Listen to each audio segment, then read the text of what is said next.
Nageen ararri fayyaan waaqayyoo bakka afaala jirtan hundumatti isiniif haa baay'atu. Akkam jirtan obbolee yaamteen waliin dubbii keessa waliin tajaajiluuf tajaajilamnu. Waaqayyo inni waaqarraa hunda kennaa nu gargaaree nu eebbisee ulfinna isaatiif akka dhaabannuuf maqaa isaa waammachuu kan dandeenyu carraaf yeroo kana nu kennu.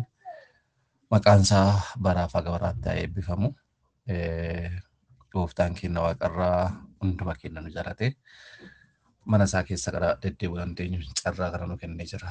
Waaqa carraa nu kenne gooftaa maqaan isaa haa ulfaatu jedhuu barbaada. Egaa eebbii fi eebbaaf ajajamuu yookaan abboomamuu akkasuma immoo abaarsaaf ajaja diduu yookaan abboommi diduu waan jiru addaa dubbii waaqaa waliin baranna. Macaafni seera uumamaa keessatti Waaqayyo gaafa Abrahaam yaamu seera uumamaa boqonnaa 12 irratti akkasiidhaan Waaqayyo gaaf tokko Abrahaamiin biyya kee keessaa lammii kee keessaa maatii abbaa kee keessaas ba'iitii gara biyya ansi agarsiisuu dhaqe. An saba guddaa sin godhaa sin eebbisaa maqaa kee nan guddisaa eebbas in taata. Warra si eebbisan nan eebbisaa warra si salphisan nan abaaraa qomoon biyya lafaa irraa hundinuu sababii keetiif in eebbifamuu jedha.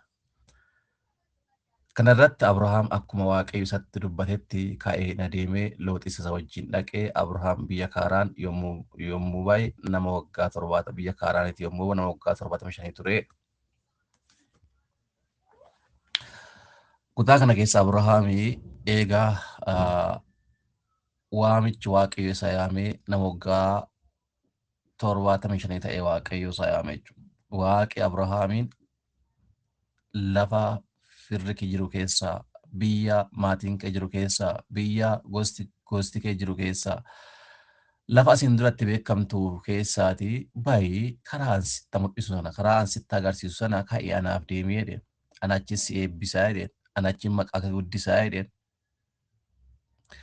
anachitti nama eebbaaf si godhaa jedheen namoonni biyya lafaarra jiran cuftinuu maqaa keetiin eebbifamu jedheen namni cuftinuu.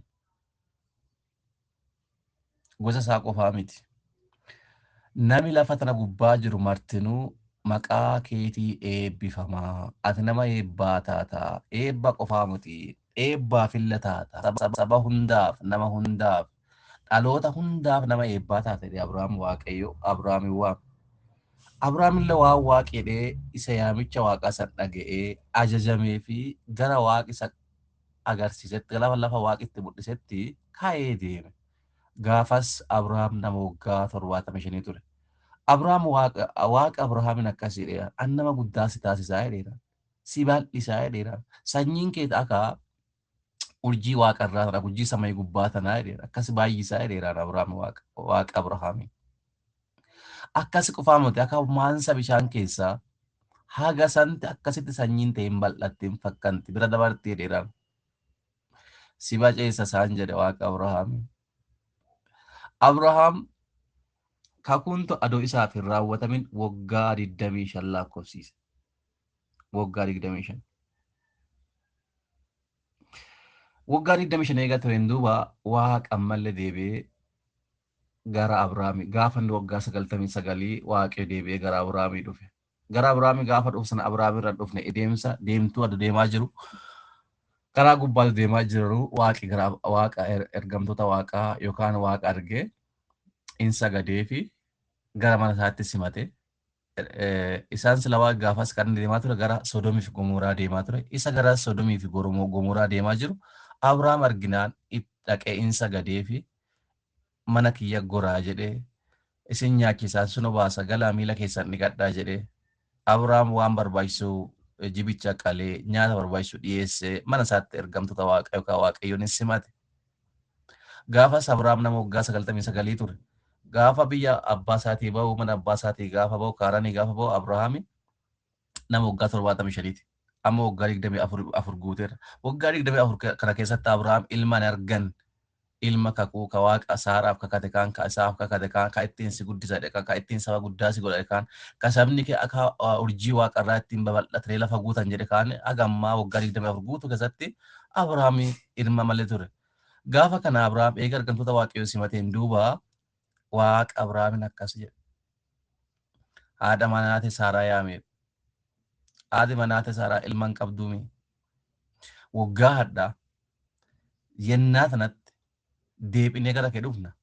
Gaafa nuti waggaa hadhaatti yennuma tanatti waggaa hadhaa gaafa guyyaa akkanaa kana deebinee gaafa mana kee dhufnu haati manaate Abrahaam haati manaate Saaraani ilma godhatteerti.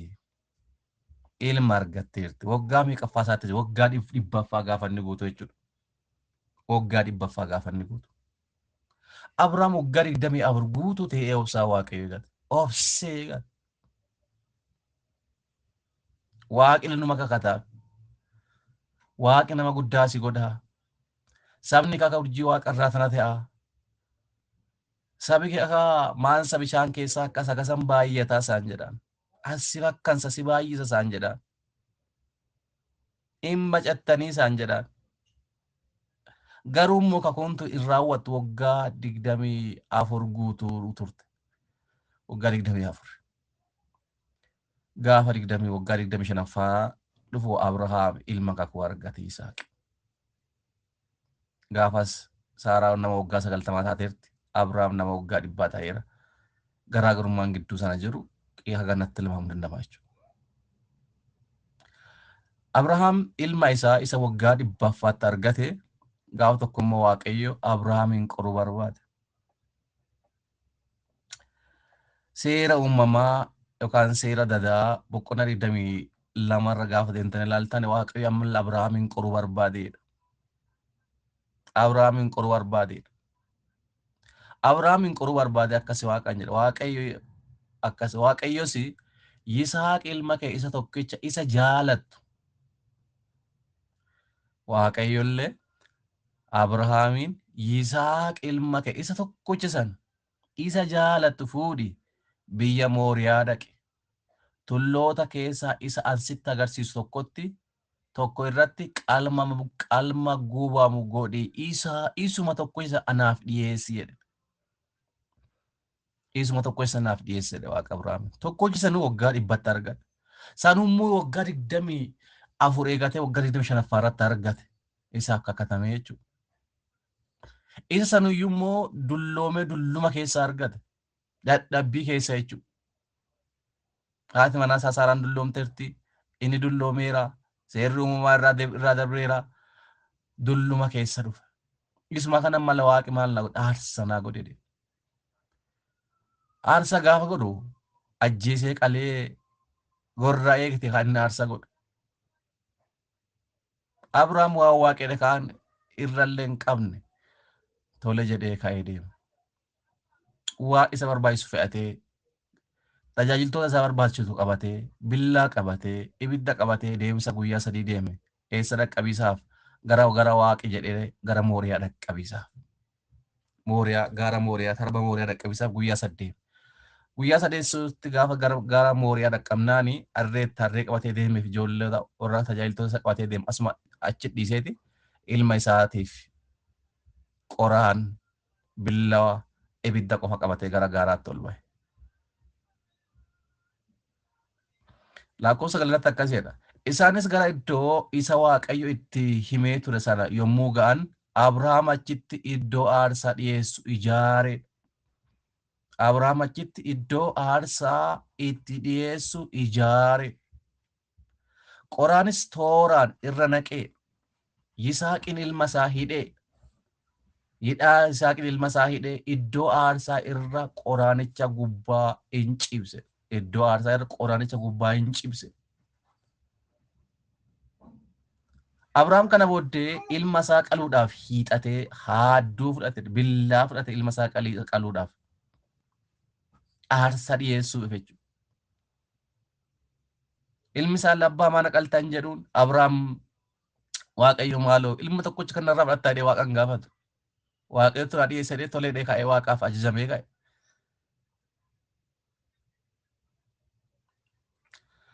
Lakkoofsa tokkorratti battaluma sanatti ergamaa waaqayyo bantii waaqaa keessaa guddisee Abrahaam jedhee innis kunoo asaan jira jedhee deebise.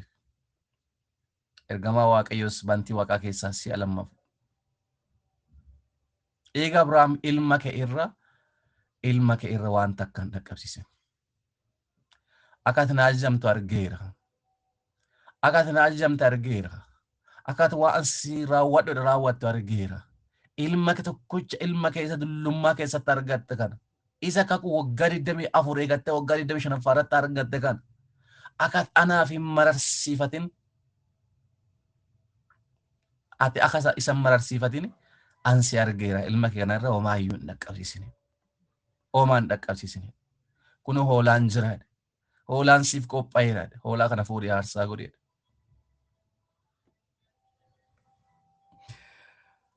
Lakkoofsa 15 gubbaa deemnee gaafa laallu ergamaa waaqayyo bantii waaqaa keessaa si'a lammaffaa mallaa Abrahaamitti dubbateedha. Jim jedhee waameedha. Waaqayyo ati kana waan gooteef ilma kee isa tokkicha isa dullummaa keessatti argatte isa waggaa 24 eegattee waggaa 25 irratti argatte anaaf waan hin sassatiniif anaaf waan hin mararsiifatiniif maqaa kiyyaan siif kakadheera isaan jedhe. Maqaa kiyyaan siif kakadheera isaan jedhe. Maqaan maqaa waaqarra caalu waan hin jirreef namni gaafa kakuu kakatu maqaa sila isarra caaluun kakata. Waaqarra maqaan caalu maqaan biraa waan hin jirreef Abrahaamii waaqayyo maqaa isaatiin Abrahaamii kakate waaqe. Maaf jennaan Abrahaam waaqaaf ajajame. Waan waaqinaa godhedheen waan ulfaataa waaqa Abrahaam gaafate. Baay'ee ulfaataa. Akka malee waan ulfaataa ta'e waaqa Abrahaam gaafate. Ilma isaa ka waggaa 100 argate, ka waggaa 24 eegate, waggaa 25 argate, ka dullummaa keessaa argate. Kammoo waaqayyo isumaayyuu ittiin si eebbisa jedheen. Ka amma isumaayyuu waaqayyo immoo an ittu sanyii keeti. Akka urjii waaqarra ka urjii samii irraa sama isaan si fakkansa jedheen. Sanyii ta'e ilmaan takka shawaa akka maansa bisaan keessaa akka maansa garba keessas akkasii baay'isa waaqi isa kateef sana isumaayyuu waaqaar sana godhi gara Mooriyaatti deeme guyyaa 3 deeme. Gara Mooriyaatti Abrahaam qabatee deemsa guyyaa 3 deeme ilma isaa godhi isaaf waaqayyo maaf kana goota. Waggaa 84 eegadhe waggaa 25 irratti argadhe gammachuu kiyya waan xumatin narraa fudhatta waaqaan hin jenne. Abrahaam waaqa qoruun barbaanne waaqayyo dura Abrahaamin qoraa jira. Abrahaam na dhiyeessennaan tolee waaqayyo Abrahaamin na dhiyeessennaan Abrahaam tolee ka ilma isaa qabatee ka'ee gara Mooriyaatti deeme. Gaafa garuu Abrahaam iddoo aarsaa qopheesse qoraa isaa akkaataa tooraan kee gaafa inni ilma isaa hidhee iddoo aarsaa gubbaa lafa aarsaa gubbaa gadi buusee gorra'uuf jedhu waaqayyo waaqarraa samiirraa isa yaame. Abrahaam ilma keetirra waa hantu kamiyyuu hin geessisi. Ani akka ati naaf ajajamtu argeera. An dhugumaan akka ati na abboomamtu abboommii kee dhaggeera. Ilma keerraa hantu kamiyyuu hin geessisin jedhe. Achi waaqayyo Abrahaamii maqaa kiyyaan siif kakadhe isaan jedha lakkoofsa jaarraa dhaxxanii waltan. Maqaa kiyyaan siif kakadhe Abrahaam. Ati dhugumaa ilma tokkicha kana naaf hin sassanne. Ilma tokkicha qabdu kana naaf hin mararsiifannaan kanaaf maqaa kiyyaan siif kakadhe. Abboomamuu ajajamuu eebba. Lakkoofsa 17 irra gaafa deemne laallu akkasidha. An eebba kootiin si eebbiseedha. Eebbuma kiyyaan si eebbisedha. Eebba kiyyaan aki nama eebbisuu mati. An eebba kootiin si eebbiseera. Sanyiin kee akka urjoota waaqa akka cirracha qarqara galaanaa guddisee hin baay'isa. Sanyiin keessa karra keellaa diinotaa isa qabatee mandaroota isaanii kan isaa hin godhata. Waaqa Abrahaamii achintuu akkas jedheen. Anini eebba kiyyaan si eebbisa Abrahaamin jedhee waaqe. Eebba kiyyaan si eebbisa jedheen Abrahaamii waaqe. Maaf Abrahaam waaqaaf ajajame. Abrahaam lafa waaqi sabaa barbaadutti argame. Abrahaam waaqi Abrahaamiin ilma tokkicha fuudhinaa deemin jedheen. Aarsanaa godhe tole jedhee Abrahaami ka'e.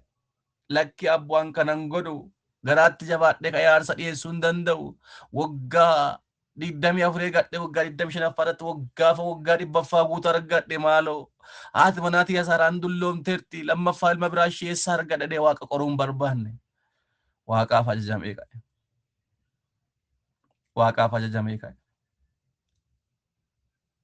ajajamuun Abrahaamii waaqii maqaa isaati akka Abrahaamiif kakatu godhe ani eebba kiyyaan si eebbiseedhe sanyii akka urjii samaayirraa akka cirracha akka maansa galaana keessa qarqara galaana san akka malee si baay'iseedhe akka malee si fakkanseedhe si bira dabarseedhe sanyiin teeti karra diinota keetii balbala keellaa karra diinota keetiin qabatee immoo mandala isaanii hundaayyuu kasaanii godhata lakkoofsa 8 irratti ati waan anaaf abboomamteef waan anaaf ajajamteef sabni biyya lafaa irraa hundinuu sanyii keetiin eebbifamu jedhee dubbateera waan anaa ajajamteef waan anaaf abboomamteef waanuma anaaf abboomamteef sabni biyya lafaa kolbaan biyya lafaarra jirtu martinuuti maqaa ennuutiin maqaa sanyii keetii maqaa keetii eebbifamu maqaa keetii eebbifamu jedhee waaqa Abrahaam eebbifamuunsaa waan ajajameef Abrahaam adoo ajajamu dideeraate hoo Abrahaam waaqa wali waaqa duratti adoo gungumeeraate hoo maaf kana goote maaf san goote adoo waaqaan jedhee jiraate hoo sila waaqayyo dhugumaan Abrahaamin eebbisuu danda'a ni eebbisu ajajamuu diduu keessa eebbin jiru abboomamuu diduu keessa eebbin jiru gaaf eebbi gaaf abboomamne qofa yoo abboomamne yoo ajajamne yoo waaqaaf ajajamne ni eebbifamna yoo waaqaaf ajajamuu didanne garuu ni abaarramna goomaa gaaffii hin qabu warri waaqaaf ajajaman ni eebbifaman warri waaqaa irratti mataa jabaatan warra waaqaa fi ajajamne garuu hin abaarramu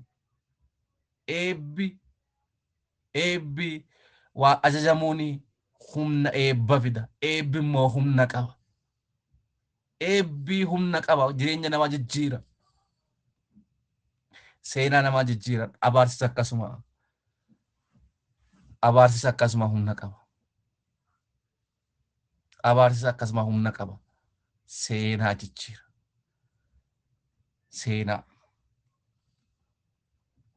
seenaa jijjiira waaqayyo Museetti gaafa dubbatu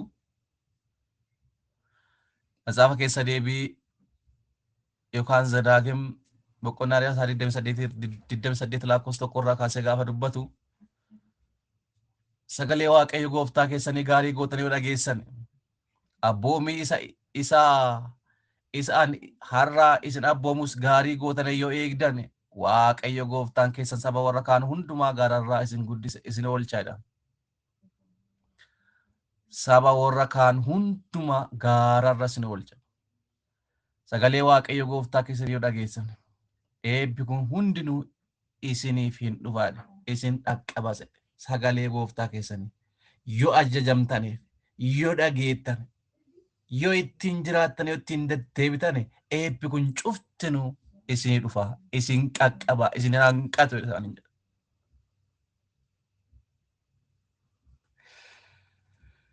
seera lewwotaa boqonnaa 26 irratti isin akka seerata kootti yoo deddeebitanidha akka seerata kootti deddeebitan akka seera kiyyaatti deddeebitan abboommii ajaja kiyya yoo eegdan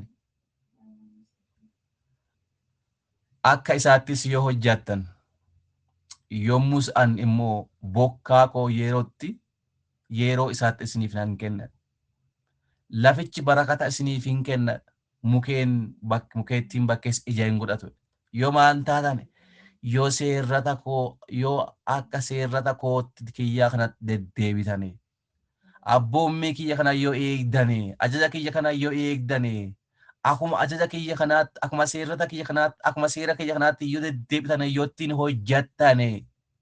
ittiin hojjattanii jechuu yoo ittiin jiraattanii yoo ittiin deddeebitanii yoo anini bokkaallee sa'aatii isaatti isiniif kenna yeroo isaatti waqtii isaatti isiniif kenna lafti teessillee barakata lafaa isinii kenniti. Muki keessanillee yeroo isaatti sanyii godhata, firii isaa barbaachisu godhata, ija godhata yeroo isaatti. Sirbisiis midhaan keessanii hamma yeroo iji waynii ciramutti in tura. Ija waynii ciruun keessanis hamma yeroo sanyiin facaafamutti in tura. Isin wanta nyaachuu barbaadan hundumaa in qabaattu. Biyya keessan keessas nagatti jiraattu. An biyyicha keessatti nagaanan buusa. Yoo maan taatan yoo naaf ajajamtanii. Yoo naaf ajajamtan maal godha? Biyyicha keessatti maal godha? Nagaya buusa. Isinle foorfattanii boqattanii jiraattanii. Yoo isin na ajajamtan, yoo isin seera kiyya kana eeggattan, yoo akka seera kiyya kana jiraattan, yoo isa kanatti hojjettan, wanni isin sodaachisaa takkaallee hin jirtu. An bineensa hamaa biyya keessan keessaan baasa. Billaanis biyya keessanitti hin dhufu. Yoo maan teetan yoo naaf ajajamtanidha. Ajaja keessa waaqaaf ajajamu keessa nagayaa jira. Waaqaaf ajajamu keessa foorfata jira, boqata jira, boqonnaa jira. Waaqaaf ajajamnaa wanni nama sodaachisaa hin jirtu, wanni nama rifachiisaa hin jirtu. Waaqi gaafa nuti isaaf ajajamnu waa hamaa jedhame hundaa waa hamaa waan sodaachisa jedhame hundumaayyuu biyya keessaa baasee nagaa tasgabbii boqonnaa namaaf kenna. Waaqa eebba isaatiin nama eebbisa gaafa isaaf ajajaman. Isin diinota keessanii ni ariitu. Isaan immoo isin duratti billaadhaan hin kukkufu. Shanan keessan nama dhibbaa. Namni shanan teetan nama shanan taatanii nama dhibbaa ariitudha. Nama dhibbaa taatanii immoo nama kuma kudhanii ariitudha. Yoo maan teetan yoo waaqaaf ajajamtanii, yoo akka seera waaqa santi deddeebitanii, yoo akka seera waaqa santi baatanii galtanii, diinonni keessa isin duratti billaadhaan hin kukkufu. Nama shan teetanii nama dhibbaa ariitanii, nama dhibba teetanii nama kuma kudhanii ariitanii. Angara keessan laala gaafa sinnaa ajajamtan. Gaafa sinnaa ajajamtan. Gaafa akka seera kiyyaa santi deddeebitan, akka seerrata kiyyaatti gaafa sin jiraattan. Yoo isa kana qabattanii, isa kana ciccitanii, isa kana deddeebitan seerrata kiyya kanatti, yoo naaf ajajamtan angara keessan laala. Akka hortan, akka baay'attan isin godhan. Kakuu isin wajjin gales nan cimsa. Isa si waliin kakadhee sana ani hin cimsaa. Hin cimsaa. Hin cimsaa. Waaqayyo kakuu ilmaa isaatii kakate qaba. An kakuusa isiniif cimsa. Waaqee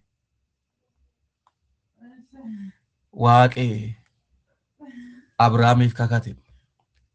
Abrahaam immoo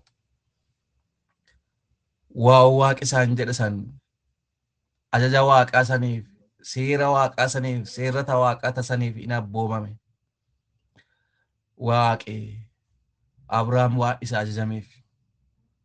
Abrahaam waan waaqa amanateef wanni waaqi Abrahaam ajaja Abrahaamii sunini Abrahaamiif akka qulqullummaatti, akka qajeelummaatti hin laakkaamteef.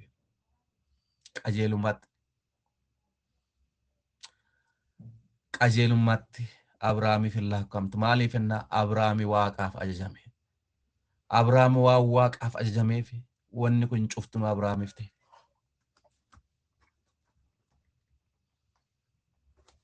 Abrahaam waan waaqa ajajameef. Adoo ajajamuu dideeraa ta'e hoo. Adoo akka fedha waaqaatti, akka yaada waaqaatti deddeebuu dideeraa ta'e hoo. Sila kun raawwatuu hin dandeetti, ta'uu dandeetti, raawwamuu dandeetti fi waawoo hin jirtu wanni akkasii. Hin jirtu. Hin jirtu.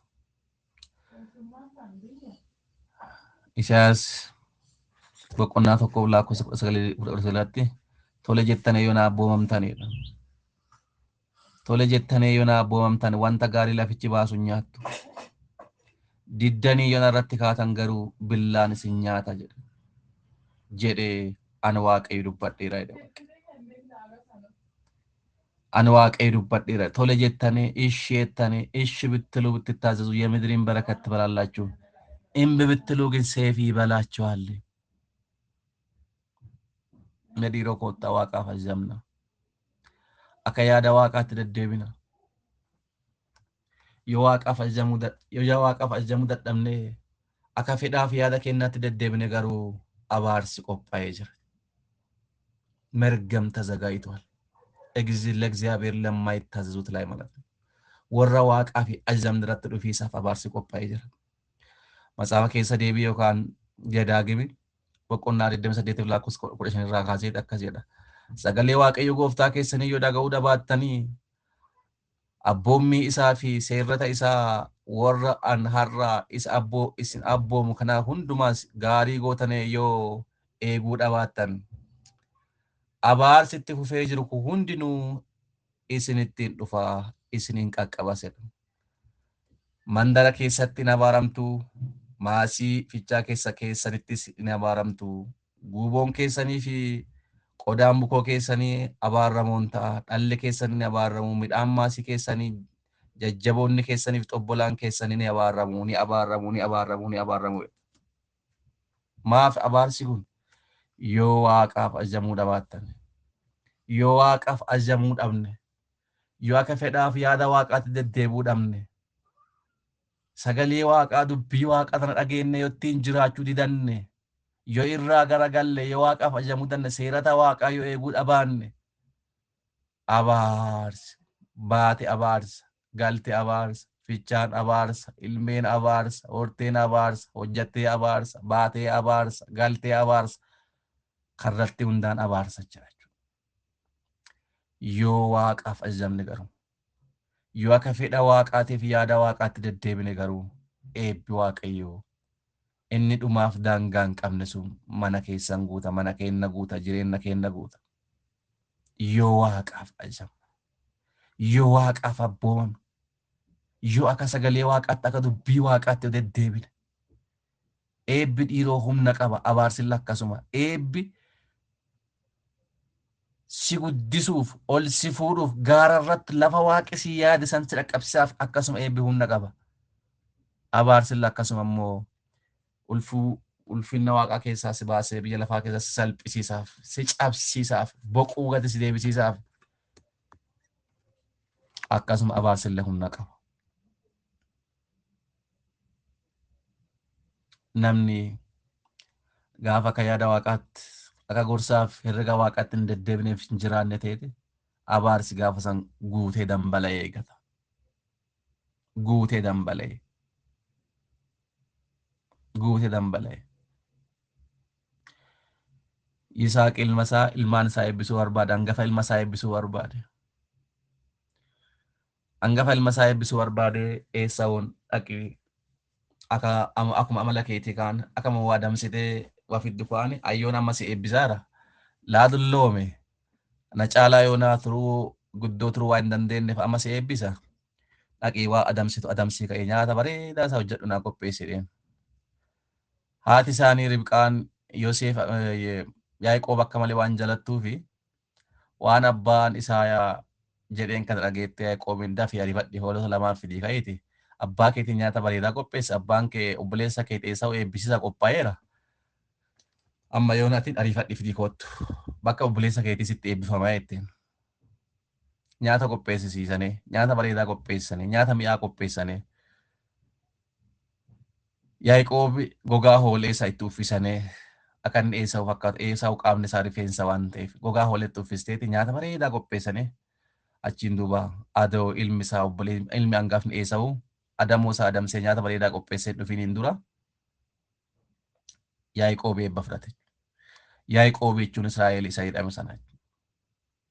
Yaaqoob jedhuun Israa'el isa jedhame sana.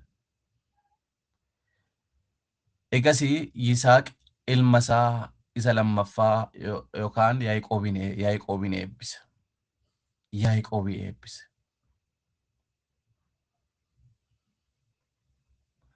Yaaqoobiin gaafa isa eebbisu sabni lafarraa hundumtuu saqaa keetiin haa bitamuu jedheen.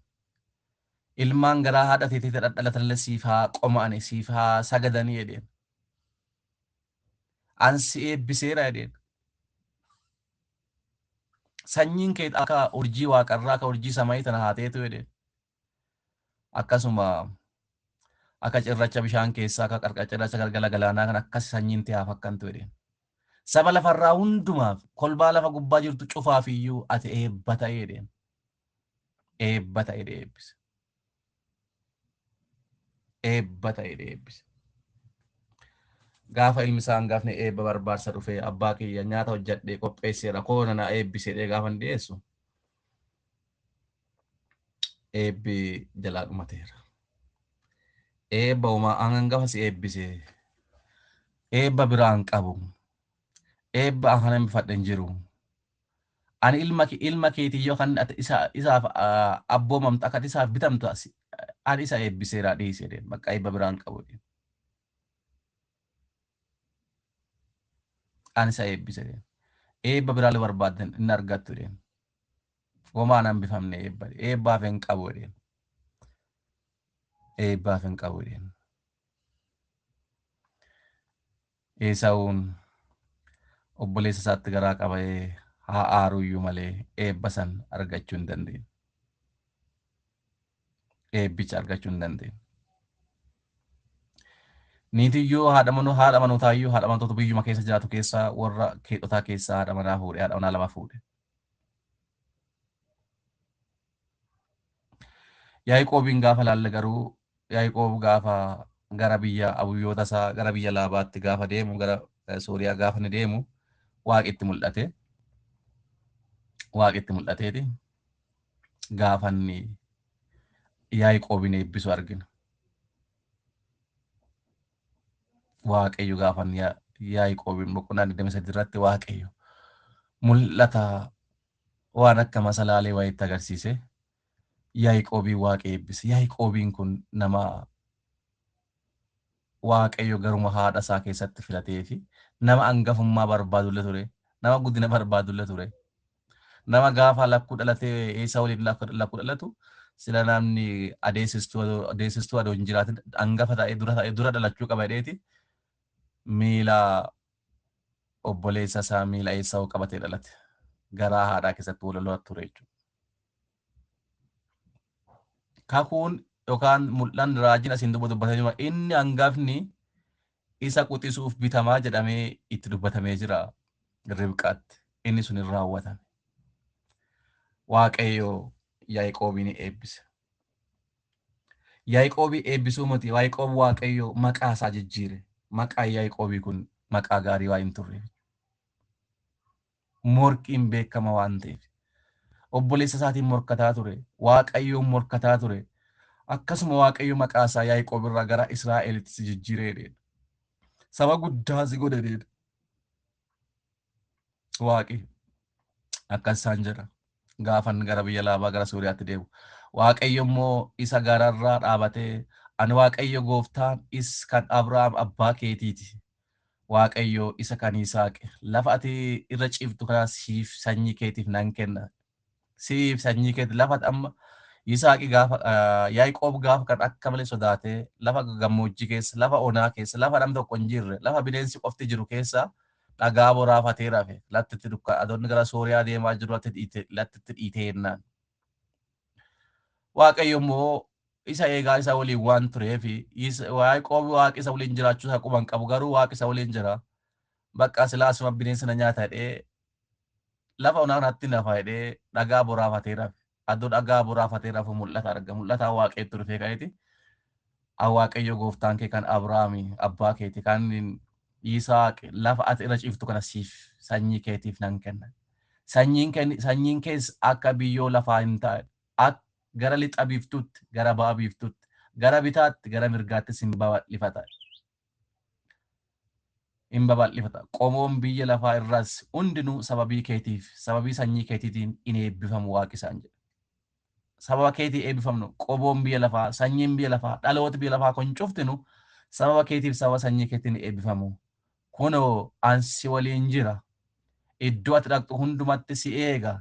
Biyya kanatti si deebisa. Waan an dubbadhe siifan raawwadha malee si hin gatu jedhe. Si hin gatu.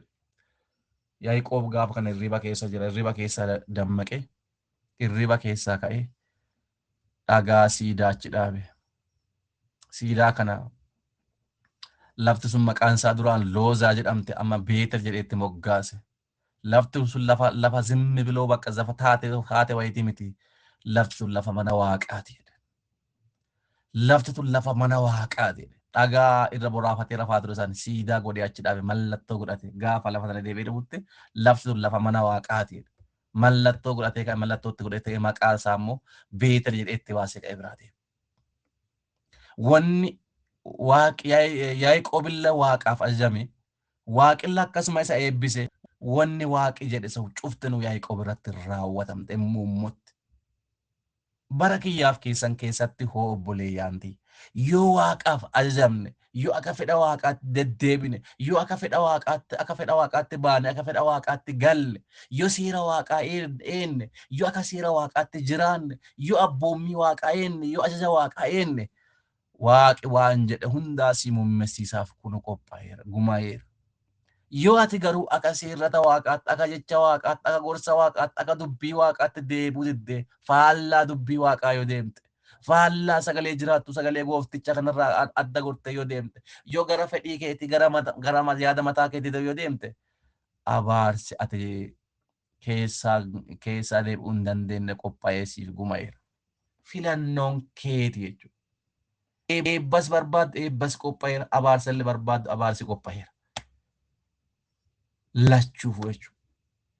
Isayaasii waaqi tole jettanii saba Israa'eliiti Isayaasii tole jettanii yoo na ajajamtane yoo na abboomamtane wanna gaarii lafi baasuun cufaayyuutii nyaattaniidha. Waan gaarii lafi baasu sana nyaattaniidha.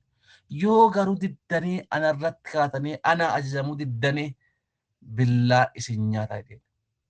Kanammoo ana waaqa dubbadhee jedhee. Dhiiroo warri waaqaaf ajajamu eebba nyaata. Warra waaqaaf ajajamne garuu billawaan nyaata, abaarsan nyaata. Abaarsan nyaata. Kanaafi kana keessaa eebbaaf abaarsa keessaa kan filannee kan faradennaan fedhii kenna yaada kenna jechuudha. Eebba barbaannaan eebbilla warra isa barbaaduuf warra waaqaaf ajajamuuf warra akka seerata waaqaatti akka gorsa waaqaatti akka dubbii waaqaatti warra deddeebi'uuf eebbilla qophaa'eera. Warra faallaa dubbii waaqaa deemaniif warra gorsa waaqaa didaniif warra dubbii waaqaa sana tuffataniif abaarsilla akkasuma qophaa'eera. Abaarsilla qophaa'eera. Yaaqoob boqonnaa 2:23 inni caafata qulqullaa keessa Abrahaam waaqayyoon amanate kunis qajeelummaatti hin lakkaa'ameef jedhu irraawwatameedha. Inni fira waaqayyo jedhamee hin waamameedha. Abrahaam waaqayyoon amanate amantiin isaa qajeelummaan lakkaa'amee fi inni kun irraawwate Abrahaam immoo fira waaqayyo jedhamee hin waamame. Abrahaam waan waaqaaf ajajame. Amantiin isaa immoo waaqayyo waan amanateef. Amantiin sun qajeelummaatti isaa waan lakkaa'ameef. Inni sun immoo akkuma waaqayyo jedhe kaan akkuma Abrahaam amanate kaan waan isaaf raawwatameef Abrahaam fira waaqayyo jedhamee hin waamame. Fira waaqayyo jedhamee hin waamame. Irraawwatame irratti nafne. Dhiiroo waaqi waa jedhe irratti sinirraa nambisu. Kanaafi akka isaatiin eebba hundi kennaan barbaanna. Allee eebbifamu barbaada. Atillee eebbifamu barbaada. Cufti kennaa iyyuu eebba barbaanna. Garuu immoo akka dubbii waaqaatti jiraachuu hin barbaannu. Waaqa dhaga'uu hin barbaannu. Waaqaaf ajajamuu hin barbaannu. Dubbii waaqaatiif sagalee waaqaatiif bitamuu hin barbaannu. Gooftaan Yesuus akkanadha. Yoo jaallattan seera kiyya eeggadhaa jedhe. Yoo jaallattaniidha. Bittooddu jedhe. Tiizaazen xabbiqu jedhe. Bittoodduun baattoodduus maftaachuu ነው ማለት ነው. ብትወዱ ባትወዱስ ግዴታ የለም ማለት ነው። ምክንያቱም የሚጠብቃችሁ ነገር ስላለ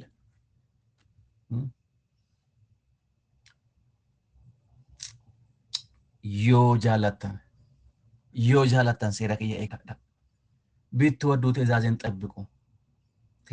ጠብቁ ብትወዱ ባትወዱ መፍታችሁ ነው ማለት ነው። ባትወዱ መፍታችሁ ማሳቢለ ዋቅስን ድርቅሲሱ ዋቅስ ድርቅሲሰ ከና ጎዲ ሳንጎዲ ሲን እንጀ ከና ጎዲ ሳንጎዲ ዋቅ ወራን ጅርቱ ዮና ጃላታን ቆፋ ሴራ ከየ ኤጋዳ Ani marroo teessaniif abbaa kiyya aabisni kadhadhan.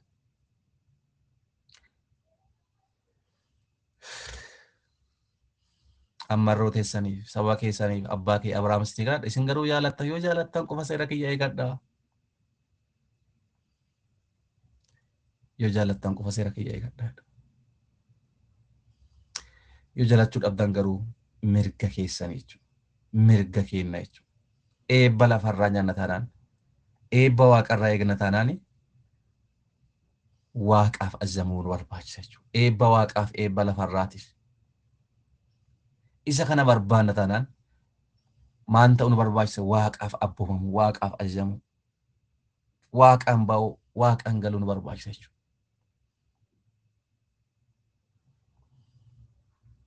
Yoo jaalattan qofa. Yoo eebba jaalattan waaqaaf ajajamaa. Yoo eebba jaalattan qofa waaqaaf ajajamaa. Yoo eebba hin barbaanne garuu, yoo abaarsa barbaaddan garuu waaqarraa dugda galaa deema. Didaa. Mirgi keessan harka keessan keessa jirti jechuudha. Harka keenya keessa jirti jechuudha. Waaqa harka keenya keessa kaa'ee jira. Eebballee abaarsallee. Eebbilli harka keessa jira, abaarsillee harka keessa jira. Waaqa harka yoo waaqaaf ajajamte eebba nyaata. Yoo waaqaaf ajajamu didda akka yaada keetitti akka mataa keetitti deddeebite billaan abaarsaa sii qophaa'ee jira, naa qophaa'ee jira, hunda kennaa qophaa'ee jira. Ati eebba barbaadamoo abaarsa? Akka fedha waaqaatti deddeebina taanaan kunoo eebbilli abaarsillee jira. Waaqayyo hunda keenya haa gargaaru. Araara isaatiin nu haa yaadatu. Eebbillee humna qaba. Eebbi immoo abboomamuu ajajamuu keessaa dhufa. Abaarsillee akkasuma humna qaba. Abaarsi immoo abboommi diduu, ajaja waaqaa irraa goruu, sagalee waaqaa irraa goranii gara yaada mataa fiiti jiraachuu, biyya lafaatiif jiraachuu keessaa dhufa. Namni yoo waaqaaf ajajamuu didee yaada mataa isaatiif biyya lafaati yoo jiraate abaarsa hammaarata. Namni yoo waaqaaf ajajamee gara waaqaa deebi'ee akka sagalee waaqaatti, akka dubbii waaqaatti, akka jecha waaqaatti, akka gorsa waaqaatti, akka seeraaf seerata waaqaatti deddeebi'e eebba nyaata, eebba hammaarata. Kullachinuu qophii. Kullachinuu qophoofte, lamaanuu qophoofte eebbillee abaarsillee. Kallattii hunda si bal'isadhe Abrahaam waaqee Yaaqoobiin. Gara ba'a biiftuulle, gara lixa biiftuulle, gara bitaalle, gara middaalle. Lafa hundu lafa tanaayyuu sii kennaa jedheen. Lafuma ammara ciiftu tanaayyuu sii kennaa jedheen. Waaqee Yaaqoobiin. Yaaqoob waaqaaf ajajame. Waaqaaf aarsaa dhiyeessa. Galata waaqaaf dhiyeessa. Ulfinna waaqaaf dhiyeessa. Yaaqoobi eebbifame. Adhallee seenaa addunyaa keessatti maqaan Israa'el gaafa ka'u biyyi Israa'el gubbakkaatu akkasiin jirtu hundi kennaa hin beekna. Hundi kennaa hin beekna. Irra deebi'uun barbaadu hundi kennaa hin beekna waan ta'eef. Israa'el adda addunyaarra biyya xiqqoo ta'e biyyi xiqqoon sun hagam akkasii addunyaa sodaachiftu hundi kennaa hin beekna. Silaa biyyoonni Arabaa Israa'eliin marsanii jiran tunini sila Israa'el balleessaniiran. Garuu eegumsi waaqaa Israa'el gubbaa waan jiruuf harki waaqaa Israa'el gubbaa waan jiruuf kakuu waaqaa Israa'el gubbaa waan jiruuf hagaadhaan Israa'el balleessuu hin dandeenye. Biyyoonni adda biyyoonni Arabaa adda Israa'el walii galtee humna Gibxi jettee moo Saawudi Arabiyaa jettee moo UAE Yuunaayitid Arab Emirates jettee moo biyyoonni Israa'el walii galle Kwaatar jettee moo kun cufti nuti Israa'el walii galtee qabna dippiloomaasii gaarii qabna jibba guddaa Israa'el irraa qabu. Garuu immoo danda'an Israa'el mo'achuu hin danda'a sababillee kakuu waaqaatti gubbaa jira. Kakuu waaqaatti gubbaa jira biyya kakuuti waan ta'eef. Kakuu waaqaatti waaqa kakateef waan ta'eef eenyulle balleessu isaan cubbuu dalaguu danda'u. Dalbata akka fedha waaqaatti deddeebi'u garuu waaqa isaanii kakatee jira eenyulle isaan balleessuu hin danda'u. Hin dandeenyelle waaqayyo ogummaa addaa beekumsa dandeettii addaa sodaatamuu isaaniif kenne waaqayyo sodaatamuu. Tafartoon omnoorutti sodaatamanii jiraatan mo'aaf waaqayyotti isaaniif kakate. Lammiilee Israa'el nama hunda biyya hunda barbaada. Ameerikaan hin barbaaddu, Awurooppaan hin barbaaddu, Ruusiyaan hin barbaaddu, Chaayinaan mataas hin barbaaddu, Itiyoophiyaan hin barbaaddu lammiilee Israa'eliif Israa'elillee. Maaf barbaaddennaa ogeessota. Maaf barbaaddennaan kakuu waaqaatti gubbaa jira. Kakuu waaqaatti gubbaa jira. Kanaaf biyyi hundi barbaadde.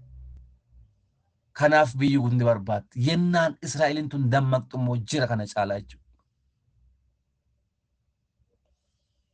Kanaaf waaqa abboomamuun eebba dachaa qabatee dhufa.